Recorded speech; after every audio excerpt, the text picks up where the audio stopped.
Assalamualaikum warahmatullahi wabarakatuh. Perkenalkan, nama saya Gina Putra Budiana dari kelompok 11 dari kelas Teknik Informatika 3E. Di sini saya akan menjelaskan tentang diagram, yaitu diagram use case dan juga diagram activity. Yang pertama, diagram use case digunakan untuk menggambarkan fungsionalitas yang diharapkan dari sebuah sistem. Dan diagram aktivitas digunakan untuk menggambarkan aktivitas kerja atau workflow di dalam sistem. Berikut adalah diagram use case, yaitu pertama pembeli. Untuk lebih jelasnya, saya akan tekan ini.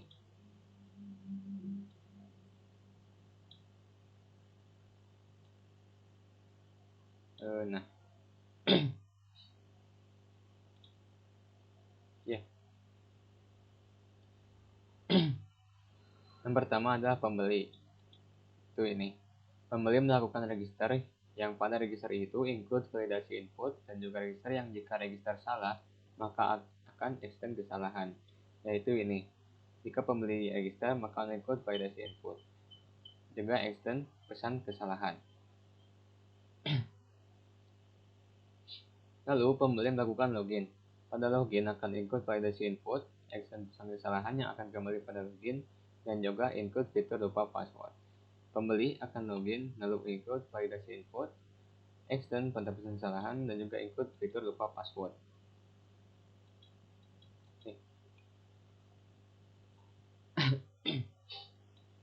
Pembeli dan apotek cari obat, input pesortiran, dan juga extend pesan kesalahan. Pembeli pilih obat, cari obat, dan juga apotek cari obat yang akan include pesortiran dan juga extend pesan kesalahan.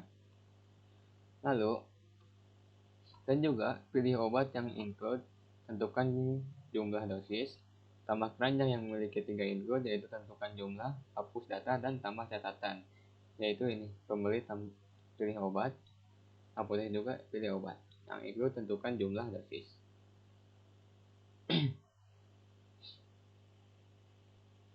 Dan juga pembeli konfirmasi pesanan, sama halnya dengan apotek konfirmasi pesanan. Lalu pembeli melakukan checkout. Setelah itu pembeli pilih metode pembayaran dengan include debit, cash on delivery, dan kredit yang dari debit dan kredit extend fitur pesan kesalahan. Yaitu ini, metode pembayaran, debit, kredit, cash on delivery, extend, dan juga extend kesalahan. Yang kedua, ada diagram activity.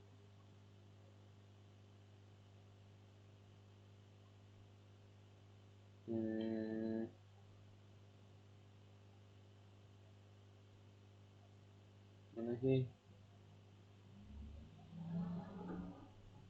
Ini. Bukan. Nah, pertama pembeli. Apakah pembeli punya akun? Jikalau punya atau true, pembeli menginput username dan password, yaitu ke sini. Lalu pembeli dikirim ke menu validasi. Kirim ke menu validasi ini. Jika benar, akan dikirim ke menu utama. Jika salah, maka akan kembali menginput username dan password. Lalu sistem akan membuat akun. Lalu sistem input data email, username. Lalu sistem akan input atau menyiapkan data email, username, dan password di sini. Sistem validasi. Lalu sistem akan validasi. Jika salah, akan kembali ke menu input username dan password. Jika benar, akan simpan di database.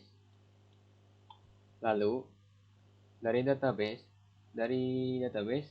sistem akan menuju ke menu utama dan setelah itu selesai. Lalu di sini ada activity yang kedua.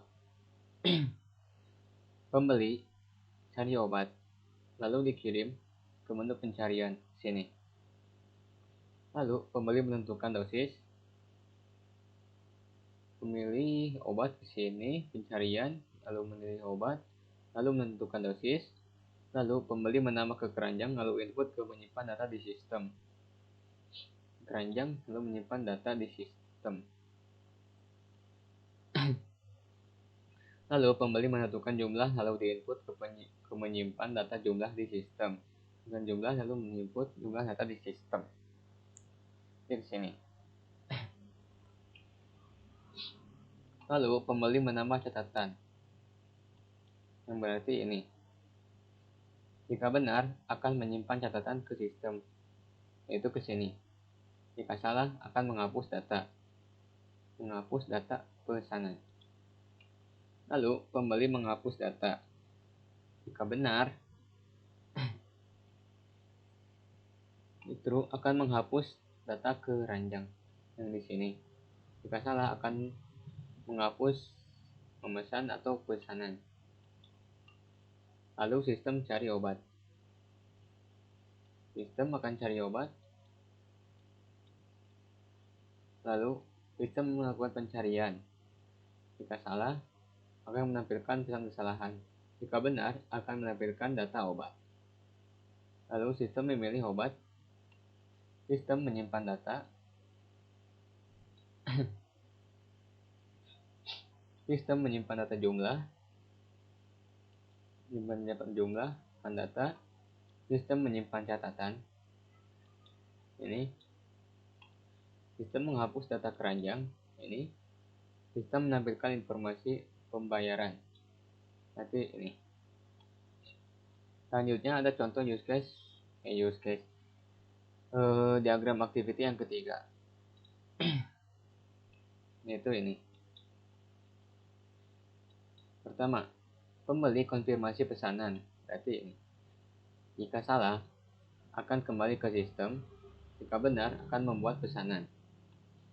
Lalu pembeli memilih metode pembayaran. Ini. Pembeli debit. Jika pembeli melakukan debit, jikalau benar, akan menuju ke validasi di sistem. Jikalau salah, bisa menggunakan kredit. Lalu pembeli kredit. Jika benar, kredit juga akan validasi ke sistem. Jika salah, kredit bisa menggunakan cash on delivery. Lalu, pembeli cash on delivery.